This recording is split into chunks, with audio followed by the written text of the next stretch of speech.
We've got, I guess the word got out that Dan Steele was joining us for our last in-session live of the 2025 legislative session. Welcome, everyone. Sorry for our delay. Of course, today we had technical difficulties, so thank you for your patience.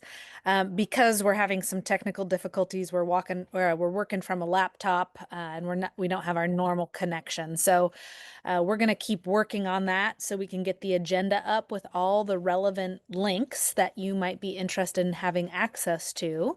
But in the meantime, I will just say welcome to all of you. This is the last in-session live of the 2025 legislative session. And because it's the last one, we thought it was important to bring our friend and colleague Dan Steele to deliver sort of a state of the state about how the budget is going and what we're looking at in the days ahead. Um, and then I will commit to you, Levon and I are working already now on bill summary documents as well as sort of a high-level budget overview that we'll release next Friday in written format. So that's why this is our last in-session live. All of the reporting about what happened will come in written form following this. And with that, I think what we'll do is turn off our screen so we can manage some of the technical issues here and not be distracting, and let Dan take the screen and share some really important and relevant content to you. We will field questions. If you have questions at any point, go ahead and just put them in the Q&A, and then when Dan's done with his presentation, we'll filter through those and go through them one by one. Thanks for being here, Dan. As always, we appreciate your Right. partnership and your brains. Big brains over So good. here. Should I roll then? It's all you. All right, let me share my screen. Oh, it says sharing is not turned on. There's another technical issue. Yep, let me work on that here. Give her a try now. That says good to go. It's like we've never done this before. That's right. We all up and ready? We see Dan Steeler shirt. Yep, I see Okay, your cherry blossoms in front of the Capitol. All right. rock and roll. That was my very optimistic view of the Capitol today. How's that? That Uh, might not get any better, I can that's imagine. right. So appreciate all of you being on board today. I know you do this on a regular basis, but this is kind of an interesting one with session rapidly coming to a close. Today's Thursday, what is it, April 23rd and or 24th, excuse me, and session is set to end by midnight on Sunday. The last week or so, we've been hearing all kinds of different reports about what may happen or what may not happen, but we'll walk you through some of the things that we do know. So I want to talk about the operating budget, the big deal for us this session, just about every session, because so much of the work that we do runs through the budget at some point in time. I want to talk to you about where we are with the big three. Appreciate WASDA being on board with the big three this year. And in just a couple of bills of interest, there's probably more that you're interested in. I'm just going to mention two or three key pieces, and then certainly take questions about anything else that might be on your mind. So as I mentioned, April 24, day 102, set to adjourn on Sunday. We've gone through all the various cutoffs, and we're actually at the last phase, what I call the reconciliation phase. This is the opportunity for the House and Senate to get together to reconcile differences between bills between the houses. I think you're all aware that in order for a bill to actually get to the governor's desk, it has to pass out of the House and the Senate in the exact same form. So there's this process where the bills bounce back and forth, trying to come to an agreement. If they need to, they'll actually come up with a conference committee made up of the majority and minority party members in both the House and the Senate. In fact, this morning, Senate Bill 5041, which is the unemployment for striking workers bill, actually had a conference committee and they signed the conference report this morning. So, in fact, the entire conference committee took about 15 minutes because most of the work was already done before they actually got there. But Then again, April 27th, Sunday, day 105, scheduled signing doc for the regular session. So the operating budget, again, one of the major things that we deal with and what the legislature deals with. There's about 1,800 bills on the table right now. Obviously, most of them have already died, but there's about 1,800 that got introduced. And in addition to the operating budget, there's a capital budget and the transportation budget.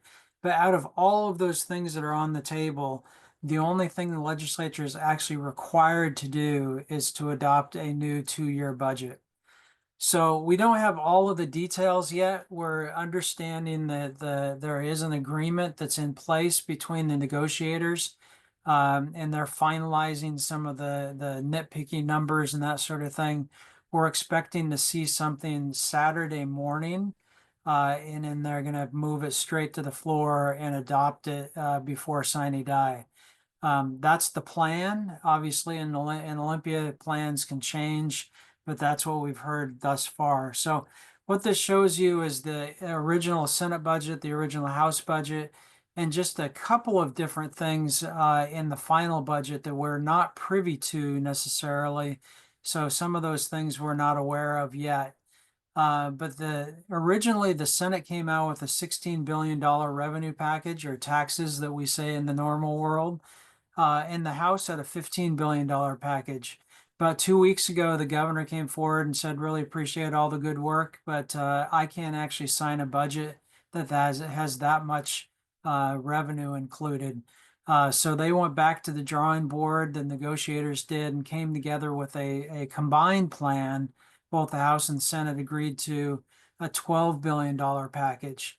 Well, shortly after that was released, the governor came back out and said, again, appreciate all the good work you've done, but I can't sign a bill that has $12 billion in revenue.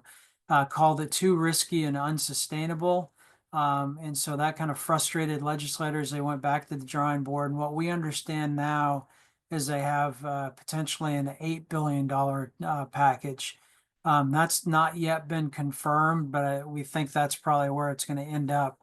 The concern about dropping the revenue so far down from 16 and $15 billion down to even 12 or potentially 8 billion, it means that the legislature can't actually fund the budgets that they have on the table right now. So there are already $6.5 billion in savings or reductions over the 4-year period of time. As soon as the governor came forward and they realized they had to have less revenue, we were starting to be told that we should expect additional cuts on top of what's already been in place. So we don't know where those cuts are coming from, but if they actually drop from 16 and 15 all the way to down to 8, that is a significant change. And so we're assuming that K-12 is going to have to play in that game of reductions. The total increase, at least what was originally proposed, we'll see what happens in the end. The Senate increased about 6.5 billion. The House just under 6 billion. And where those numbers came from is a significant level of maintenance level. And step back, I think you know this, but maintenance level is really essentially doing what you've been doing, but making changes for enrollment and caseloads, inflation, and other costs. So these are required things to maintain the current budget. The Senate was almost 5 billion, the House a little under 4.5. Obviously, those numbers have to come together. I'm sure it's probably going to be close to the middle of that. And in policy level, those are the discretionary items that the legislature can actually choose to either start new programs or increase current programs on the table. The Senate had $1.6 billion in discretionary items, just under $1 billion in the House for those discretionary policy items. For K-12 education, again, these are the original budgets, $3.1 billion in the Senate, $2 billion in the House. You can see the maintenance level are pretty close, but the policy level is significantly different. The Senate would provide $1 billion in new funding and new programs or expanded programs. The House actually had a net reduction. Just really disappointing that they want to provide all of that money to some place other than K-12 education. So off to the side, the final number, again, this has not been confirmed, but what we have heard is the size of the so-called K-12 budget box is about $1.2 billion. Again, we'll find out in the next 2 days whether or not that's true, but we think that that's probably a fairly valid number. Specifically talking about K-12, again, 3.1 and $2 billion for the Senate and the House. Again, you see the maintenance level, policy level, and what we believe is the final $1.2 billion. The individual items, again, this is part of the big three we'll talk about in a little bit more, but almost $1 billion in the Senate for special education. The House, really struggled to get where they got. It was about $190 million. And the bill that was ultimately adopted, Senate Bill 5263, provides about $270 million. This $250 million number has been adjusted a little bit, so that should actually be about 270. Um, Obviously a pretty significant increase, and we're pleased that we're getting that much, but we're not pleased at all. In fact, fairly disappointed that they didn't even come close to what we actually need. Again, we'll talk about that in just a little bit. MSOC, about $175 million in the Senate. The House actually provided $0 in new investments for MSOC. And so what we're figuring, we haven't seen an actual fiscal note, but the $175 million originally down to where they are now, we think is about $90 million over the biennium. We'll figure that number out later. Transition to kindergarten, both sides have actually agreed. In fact, just this morning or last night, Senate Bill 5769, I think it is, was got final passage, which actually puts a cap on transition to kindergarten. And the reduction that they're taking, because they're actually putting a cap on it, is about $75 million. Again, we'll find out the final number in a couple of days. I know you've read in session from Marissa or in my TWIO, or you've heard other places, the apportionment shift. We'll talk about this a little bit more later. But there's a savings, quote unquote savings, of about $400 million that both sides have actually essentially agreed to. Last night, House Bill 2049 was heard in the Senate Ways and Means Committee. And it was actually heard in the Ways and Means Committee after we'd started hearing news that the budgets were done. So the hearing they had last night was really kind of perfunctory. It's unfortunate that they're doing this. And again, we'll talk about this a little bit later. The other pieces in terms of the meal programs, the community eligibility provision, both sides have that. So we presume that there's going to be an increase of about $18 million there. And then we get to the cuts. And again, we presume that the cuts are going to be higher than what's in this two budgets here.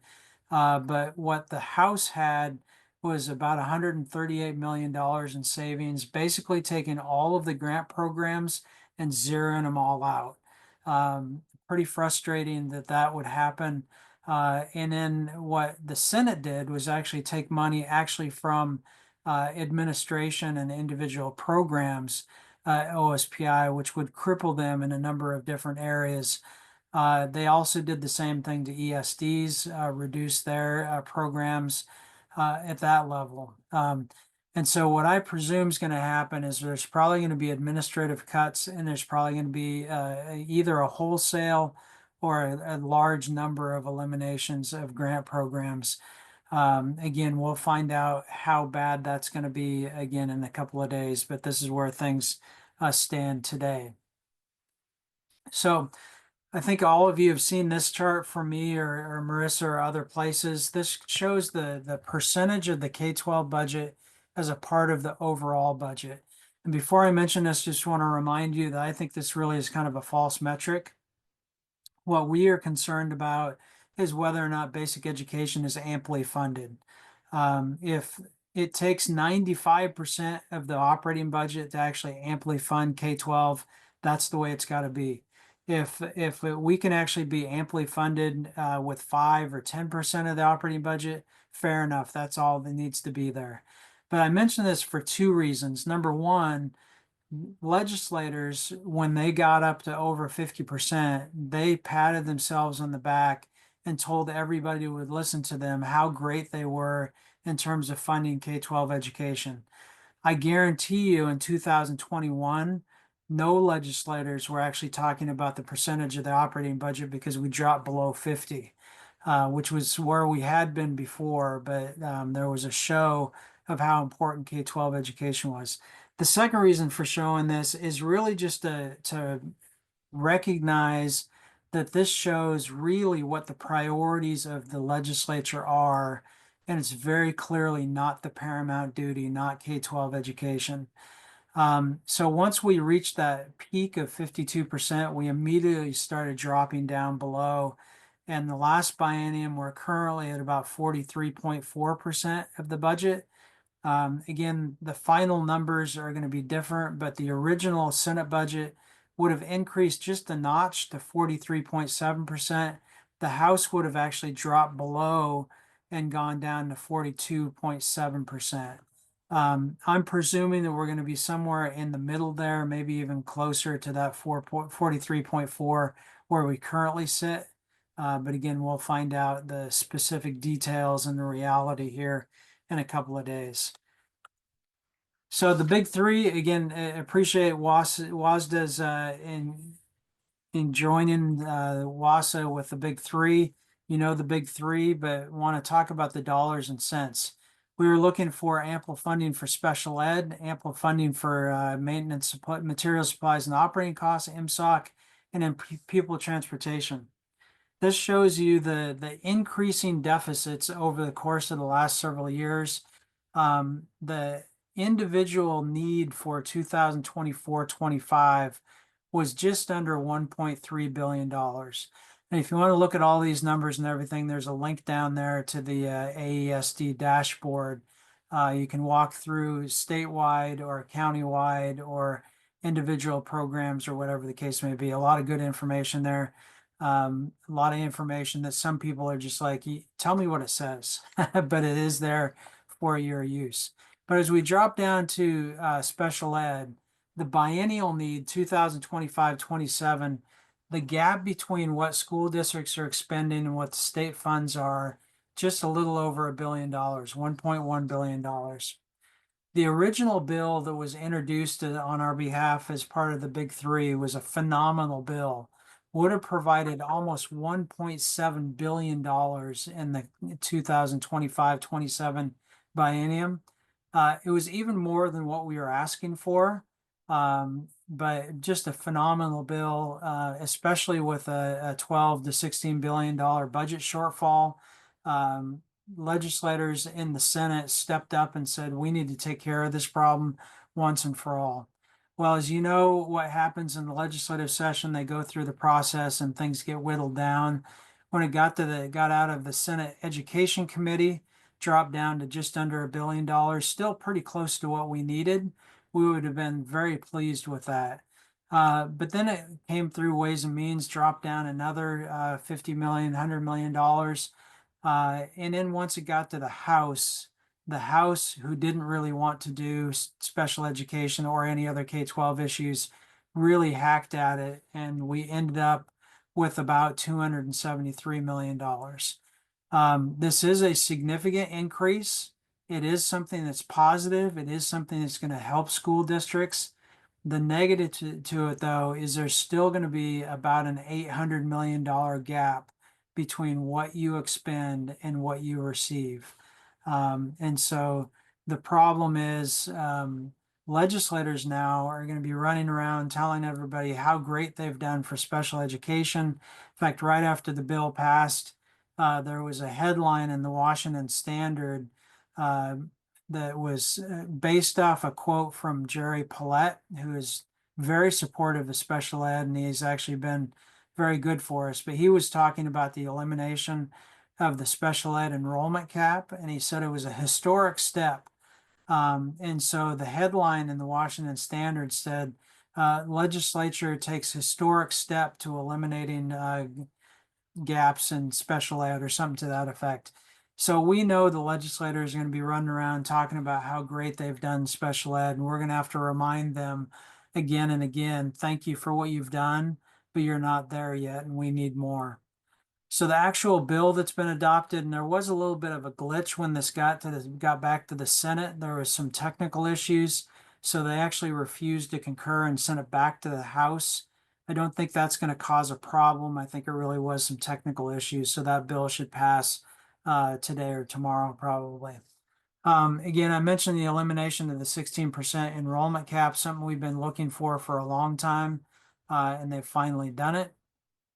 The multipliers for early education toddlers goes from 1.15 to 1.16. Ages 3 through 5 was at 1.15, goes to 1.16.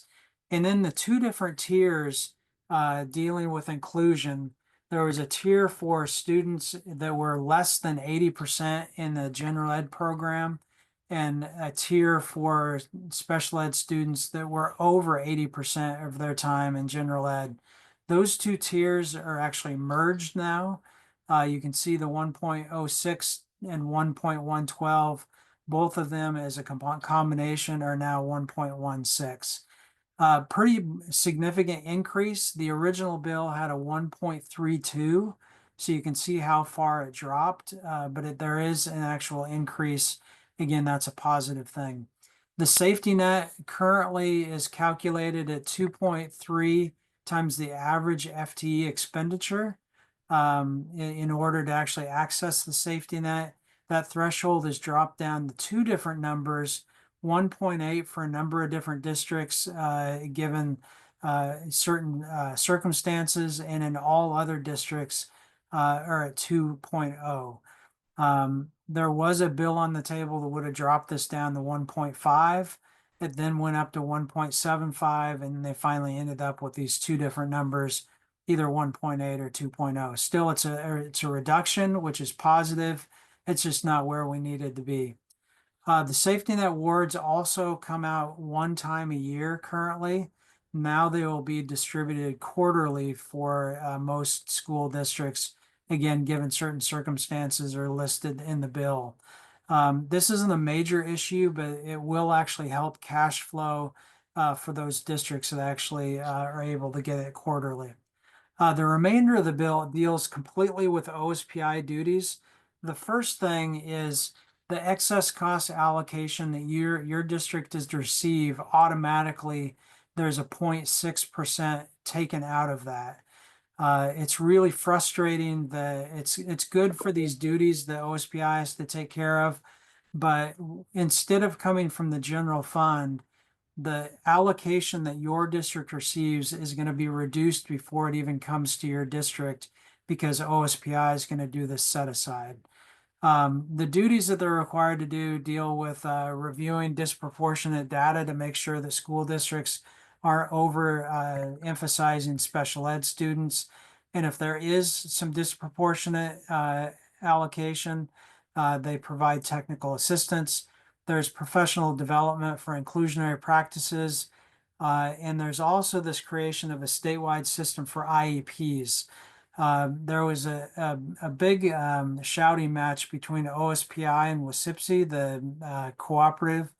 And in the end, what this bill actually does is it requires OSPI to create the system, but they have to do it in collaboration with either the educational service districts or WSSDA. So it was kind of a compromise, kind of a win-win for both of them, hopefully.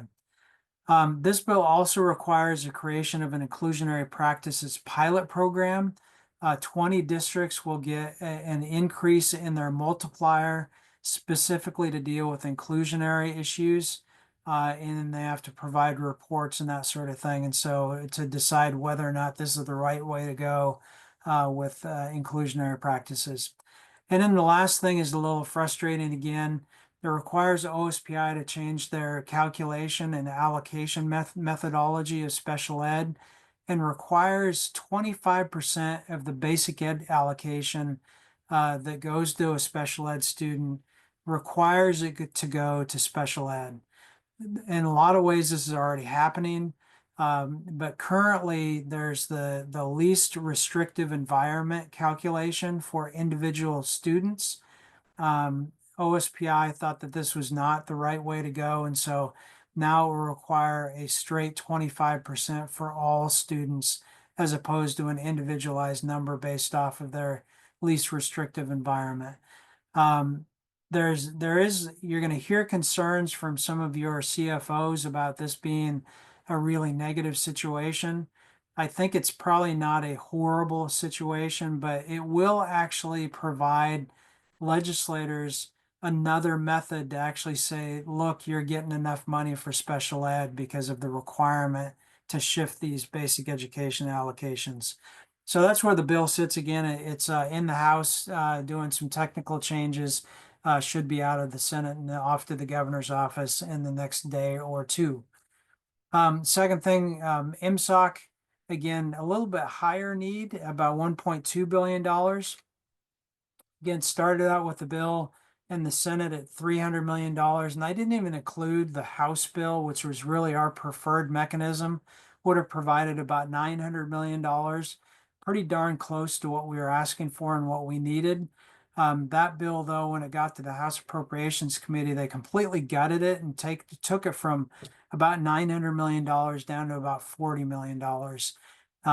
As well as amending all of the good pieces as a part of the bill that we wanted. So I'm not even including that. I just get bitter when I think about it. 5192, though, again, it got reduced a little bit, about $190 million out of Ways and Means. And then we don't have an actual fiscal note when it came off the Senate floor and what the House actually adopted it as. But as I mentioned before, as a part of the budget, it's about $90 million, we think. But what we do know is it increases the per student allocation by $35.27. Last year we were asking for about a $300 per student and we got $21. This year we were asking for about $450 per student and we got $35. So I'm thinking next year, if we ask for like, I don't know, $2 million per student, we may actually get it up to where we need. It's really frustrating. The legislature continues to say that this is not important. As you all well know, this is money that actually goes to actually operate the district. We kind of talk about, this is what we need to actually keep the lights on, keep the heat on, and all of the other programmatic issues. So this is going to be an increase. It's just not nearly what we need. And so some districts it'll be okay. Other districts it's not going to provide really any kind of solace. In terms of funding, I think you're all well aware that right now there's 8 different categories for energy and utilities, insurance, for professional development, for libraries, and a few other things. What this bill does is take those 8 MSOC categories and merges them into one. So there's just going to be one lump sum funding for MSOC. For a K-12 education, it increases to 1614. Again, an increase over the maintenance level. You can see the number in the parentheses there. But again, not nearly what we wanted. The 912 high school enhancement goes up to about $214. Again, the maintenance level about $210. So you can see the increased allocation in the next 2 lines. One of the positive things out of this bill, we asked for a number of different things, and one of the specific things we asked for was a specific inflationary factor. Right now in the current law, it requires MSOC to increase by inflation every year, but there's no definition of what inflation is. And so for the last 7 or 8, 9 years, the legislature has actually increased MSOC by whatever they determined was the right number. Last year, 2024-25 would have up to 2025-26. There was, or actually, excuse me, it was 23-24 to 24-25. Get my numbers all mixed up. There was an increase of 2.1%. But in the final bill that was adopted, the supplemental budget, when they provided that increase of $21, they actually reduced the inflationary factor to 1.9%. So we got the increase of $21 that actually reduced by the inflationary factor that was just an arbitrary number. 2.1 and 1.9 didn't align to the implicit price deflator. It didn't align to the consumer price index. It didn't align to anything other than what the legislature determined to do. So again, inflation now based off IPD, we have a specific number that the legislature is going to be required to increase, and we'll know what that number is. We don't have to wait for the budget to come out. Reporting, right now, you report to your community. This requires you to do an annual report of expenditures to OSPI. The original version of this bill would have actually required you to report using the 8 current categories. The final language actually breaks it into 12 new categories that gets into some gory details as opposed to just a big oversight number. We don't think this is going to be a horrible burden, but it's unfortunate that there is some additional work that needs to be done. There's also MSOC funding for career and technical education programs. The House bill would have actually increased these numbers pretty dramatically. The Senate bill, as it's adopted, actually goes back to current law, which determines these numbers as a part of the budget. So this is the actual chart showing the individual numbers for MSOC. And let's just walk left to right. The first column is 2024-25, your current allocation, broken down by the individual categories, about $1,500 per student.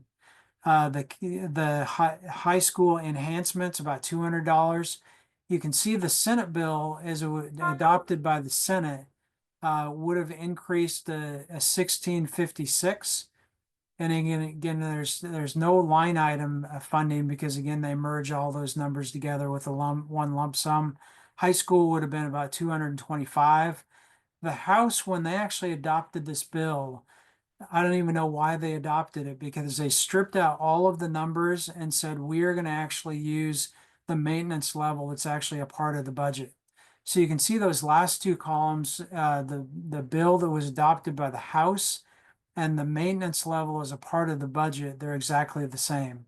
There would have been a 0 increase in investments for MSOC. It would have just straight been the maintenance level up to 1579.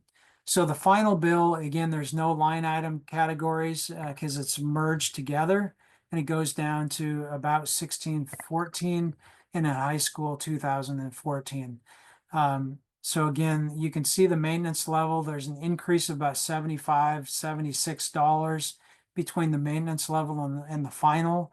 And then there's the $35 on top of that. I just do want to caution you, you're going to hear from legislators that talk about increasing MSOC by $90 or $100. And technically that's true, but the vast majority of that increase, again, is a required maintenance level number. What they're providing in an additional investment is at $35. So when you hear the $100, remember that it's not really $100, it's actually 35. So just wanted to walk through just a couple of bills of interest and then open it up for whatever questions you might have. The first one is House Bill 2050. And again, I'm sure you've read about this in session or heard about it on these calls. But 2050 adjusts the school apportionment schedule. I'll talk about that in a moment, but it also reduced local effort assistance to districts that have quote unquote excessive, that's a legislative term, alternative learning experience programs. And it basically says if you have 33% enrollment for ALE programs above your actual overall enrollment, then you get dinged your local effort assistance.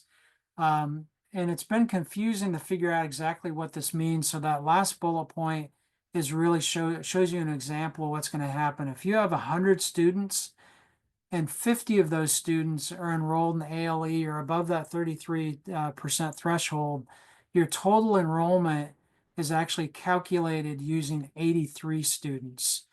So it's not necessarily just a reduction of 33%. It's actually calculated on a different number of students. Um, so we're kind of frustrated about that. We fought hard against this, have no love from the legislature on it. So House Bill 2050, the major thing though is it changes the apportionment. The current level you can see in that first column. And then this next column is what they're going to change the apportionment to in the next 2 school years. He actually reduced the apportionment in February, March, and April, and then those reductions are actually added on to August. And legislators will talk about this as being a $400 million savings. It's just not true. The legislature saves no money by doing this. They still have that $400 million obligation. The only thing it does is take that $400 million obligation from the current biennium and pushes off to the second biennium. So they get on a piece of paper, they get to show that they saved $400 million when they really didn't. They just pushed it off to a different year. The problem, though, is it will have a specific negative impact on school districts, especially if you don't have a high ending fund balance. You may not be able to meet payroll or other expenses when it comes out to July and August. The Senate doesn't have a bill, but they actually adopted this bill or are in process of. We've been working with OSPI to try and get some amendments that would actually allow them to provide the apportionment in July. Not sure if that's going to happen. In fact, there's been not much receptivity to that. So we're probably going to end up with this situation. So one more thing that you're going to get dinged. The second bill I want to talk about is House Bill 2049. This bill, again, was heard in Ways and Means yesterday. It's going to go through on Saturday. And again, we think that this is kind of what the deal is. The original bill would have actually increased the state and local property tax, the 1% threshold. As it came out of the House Finance Committee, they amended that to 100% plus population change and inflation, still an increase. Actually, they also had a piece in there for special ed, the enrollment cap. They deleted those provisions, but they did that specifically because 5263 that we just talked about already eliminates the cap. There's also a companion bill, 5812, that had a hearing but was never exec. The major thing of this bill, though, is it actually deals with levies and local effort assistance. This shows you how it was amended coming out of the Finance Committee, and there were no changes to the levy provisions, but the provisions are $202.50 per thousand of assessed valuation increased by inflation. That's what the current maximum is. This bill actually provides what they're calling an inflation enhancement, about $500 in 2026. And then for the next 3 years, that's 3.3% added on to the inflation that's already currently there. The per pupil maximum at $2,500, again, increased by inflation, or $3,000 for Seattle and other districts that are above 40,000 students. Again, that's increased by inflation as well. But beginning 2031, the levy limit is $5,000.35 per pupil. And again, that number is also increased by inflation, so that number will continue to increase. Graphically, this kind of shows you what's happening. The blue line is the increase in the maximum per pupil calculation for districts under 40,000 students. The orange line is then the line for those districts above 40,000 students. And if you kind of walk through, you can see there's an increase just strictly based off of inflation. And then at 2025, it takes a big jump. That's when this bill is actually implemented, and you can see the large ramp up. One of the positive things, the whole glass half full thing, is that once it turns to 2031, Seattle's not going to have a different inflationary rate than anybody else. It's going to actually be merged for all districts at that point. The other piece is local effort assistance. There was an increase via an inflation enhancement again. As it came out of the finance committee, they actually made some reductions to that, which was unfortunate. But we just kind of said, okay, fair enough, let's keep moving on. But then once it got to the floor and it was actually adopted a couple of days ago, the property tax revenue growth provisions were completely deleted. The governor has actually come forward and said, well, I don't like the increase in the property tax. So there are three different bills that would have done this. All three bills have actually had those provisions deleted. The LEA inflation enhancements that I just showed you on the previous page, those are all deleted, taken completely out. And in the LEA inflationary factor, currently is CPI, and they change it to IPD. And then there's also a requirement for a K-12 funding equity work group.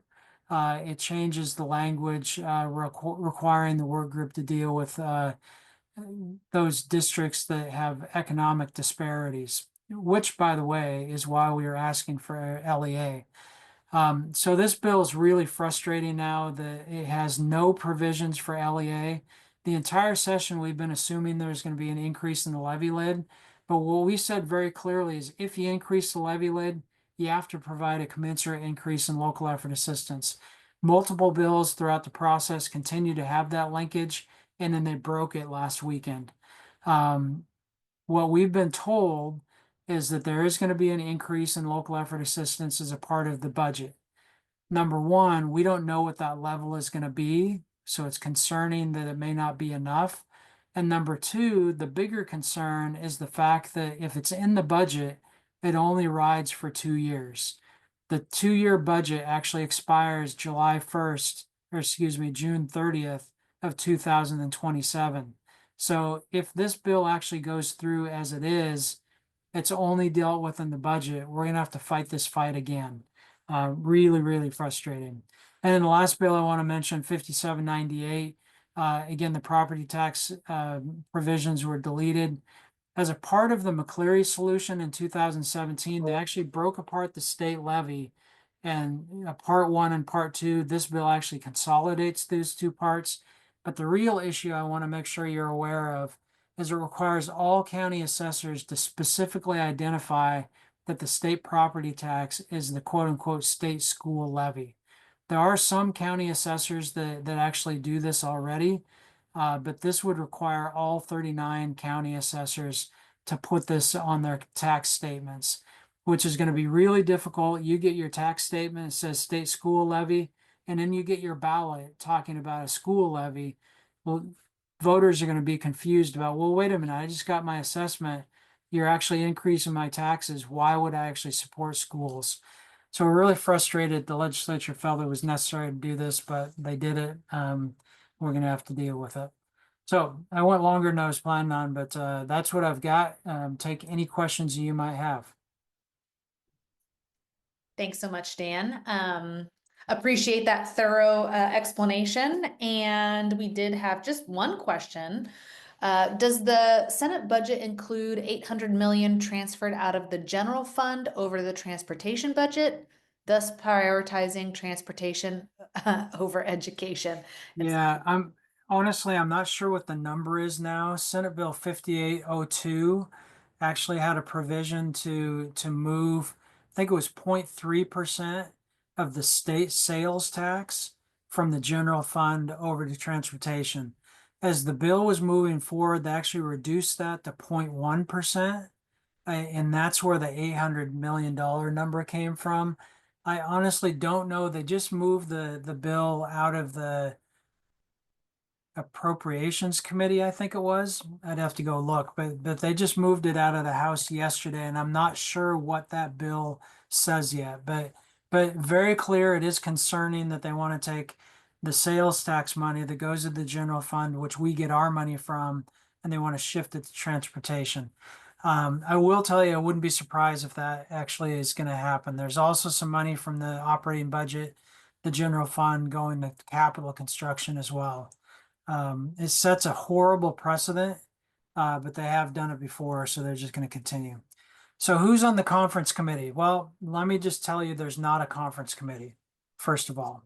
Second of all, the Senate has actually appointed June Robinson, Derek Stanford and Gilden as the two Democrats and the one Republican. The conference committee request from the Senate has not yet been responded to by the House. I'm guessing tomorrow or Saturday before they release the budget, they will actually form that conference committee with the House members, but they're not meeting as a conference committee because you have to understand the conference committee as a part of the Senate and House joint rules requires all conference committees to be open to the public and on TVW. And the budget negotiators do not want to air their dirty laundry and do their horse trading in public. So they are meeting behind the scenes, just Democrats, House and the Senate. And once they come to a deal, they will actually form the conference committee and then say, here's the conference report. Um, I, I don't know how else to say it other than it's a sham. It's just a show to follow the rules. And they're certainly following the bottom line black and white rule, but they're not following the spirit of the rule, which is to have open dialogue. They just aren't doing that. Did the SCAP square foot number change? It did not. We weren't anticipating it would. There is no specific request for it. It didn't happen. And so I didn't answer the second part of the conference committee question. Says, are there different people for different bills? Yes. When they form a conference committee, they actually form three senators, two Democrats, one Republican. On the House side, two Democrats, one Republican. And technically, they are supposed to meet together, have conversations. I will give you an example similar to the operating budget.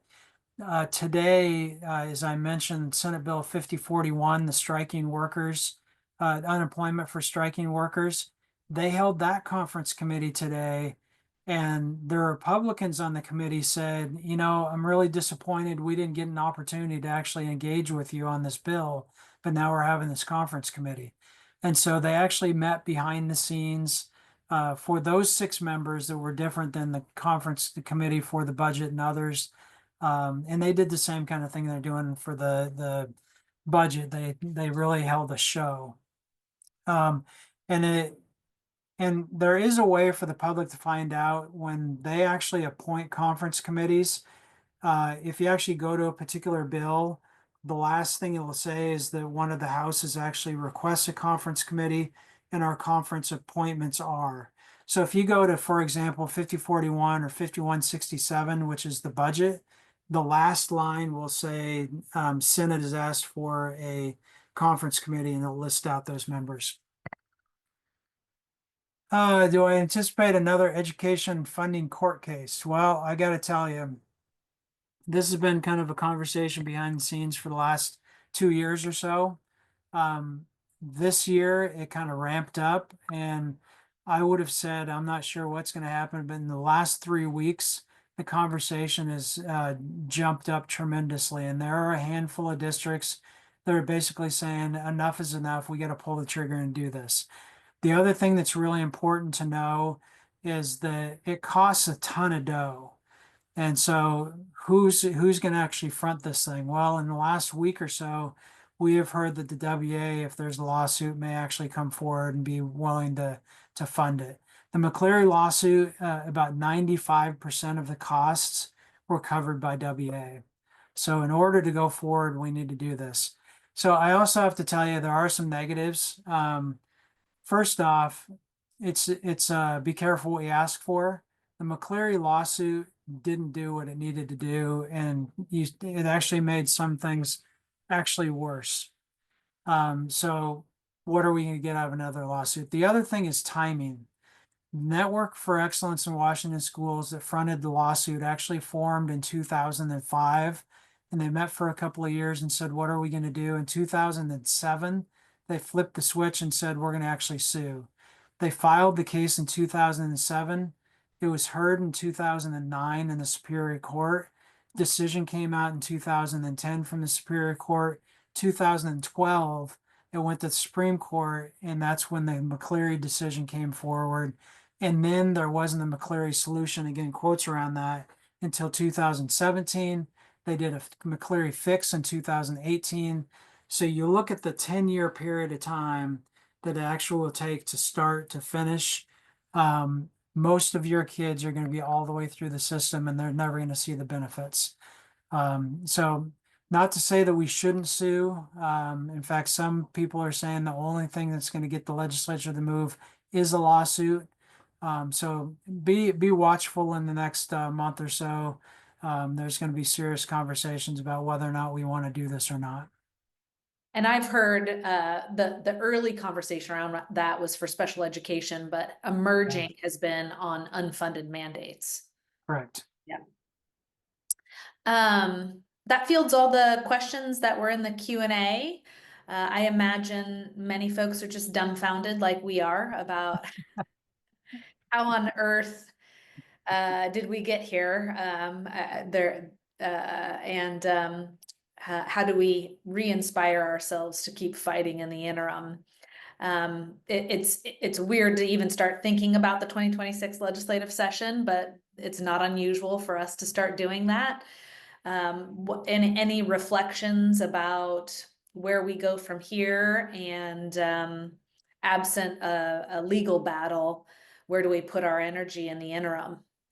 Yeah, so I appreciate you asking that because I was going to mention I just forgot. But Wasa, who kind of led the charge in the big three this year, we have already started with our legislation and finance committee. We're going to actually on Monday adopt a draft platform, and then we're going to move it forward in a couple of weeks to the board. And we've decided the big three didn't get dealt with, and we're gonna stay with that. We also have some long-term issues on the agenda, but we're gonna focus in our energies again on the big three, and we hope that WASDA will join with us again.